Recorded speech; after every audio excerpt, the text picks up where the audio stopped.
ICC T20 ప్రపంచ cup 2026 టోర్నీకి రంగం సిద్ధమైంది. భారత్, శ్రీలంక సంయుక్తంగా ఆతిథ్యమిస్తున్న ఈ మెగా టోర్నీకి మరో 4 రోజుల్లో తెరలేవనుంది. ఇప్పటికే ఈ టోర్నీలో పాల్గొనే జట్లు భారత్, శ్రీలంక చేరుకున్నాయి. అయితే ఈ టోర్నీ ప్రారంభానికి ముందే పాకిస్తాన్ బాంబు పేల్చింది. భారత్ తో ఫిబ్రవరి 15న కొలంబో వేదికగా జరగాల్సిన మ్యాచ్ ని బహిష్కరిస్తున్నామని ప్రకటించింది. ఈ విషయమై ఐసీసీకి పాకిస్తాన్ క్రికెట్ బోర్డు అధికారిక సమాచారం ఇవ్వకపోయినప్పటికీ ఆ దేశ ప్రభుత్వం అధికారికంగా ప్రకటించింది. ఈ ప్రకటనపై ఐసీసీ ఘాటుగా స్పందించింది. టీ20 ప్రపంచ కప్ 2026లో ఒక జట్టుతో మాత్రమే ఆడమని చెప్పడం క్రీడా స్ఫూర్తికి విరుద్ధమని పేర్కొంది. ఈ నిర్ణయం వల్ల కలిగే పరిణామాల గురించి ఆలోచన చేయాలని సూచించింది. కఠిన ఆంక్షలు విధించాల్సి ఉంటుందని హెచ్చరించింది.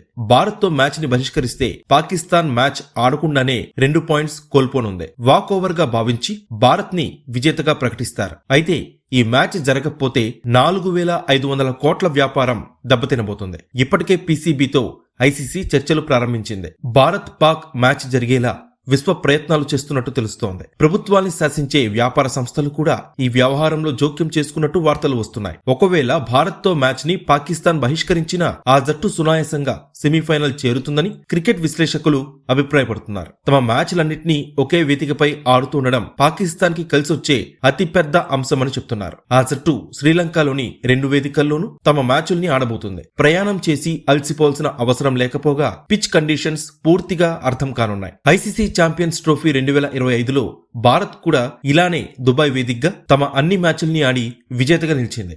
ఇప్పుడు పాకిస్తాన్ కి ఆ అడ్వాంటేజ్ లభించబోతుందని క్రికెట్ విశ్లేషకులు అభిప్రాయపడుతున్నారు. శ్రీలంక కండిషన్స్ పాకిస్తాన్ కి కొత్త కాదు. ఇప్పటికే ఎన్నోసార్లు అక్కడ ఆ జట్టు ఆడి ద్వైపాక్షిక సిరీస్ని గెలిచింది. స్పిన్ కి అనుకూలంగా ఉండే ఈ వికెట్లు పాకిస్తాన్ కి కలిసి రాబోతున్నాయి. భారత్, నమీబియా, నెదర్లాండ్స్, అమెరికాతో పాకిస్తాన్ గ్రూప్ ఏలో ఉంది. ఫిబ్రవరి 7న నెదర్లాండ్స్ తో తొలి మ్యాచ్ ఆడబోతున్న పాకిస్తాన్ ఫిబ్రవరి 10న అమెరికాతో, ఫిబ్రవరి 15న భారత్, ఫిబ్రవరి 18న నమీబియాతో తలపడబోతుంది. భారత్ తో మ్యాచ్ ఆడకుండా అమెరికా, నమీబియా, నెదర్లాండ్స్ తో విజయం సాధిస్తే పాకిస్తాన్ సూపర్ 8 కి చేరుతుంది. సూపర్ 8 లో భారత్ తో పాకిస్తాన్ తలపడే అవకాశం లేదు. లీగ్ దశలో ఈ 2 జట్లు ఒకే గ్రూప్ లో ఉండడంతో సూపర్ 8 లో వేర్వేరు గ్రూప్స్ లో ఆడబోతున్నాయి. అక్కడ కూడా పాకిస్తాన్, భారత్ విజయాలు సాధిస్తే సెమీఫైనల్ లేదా ఫైనల్లోనే తలపడతాయి.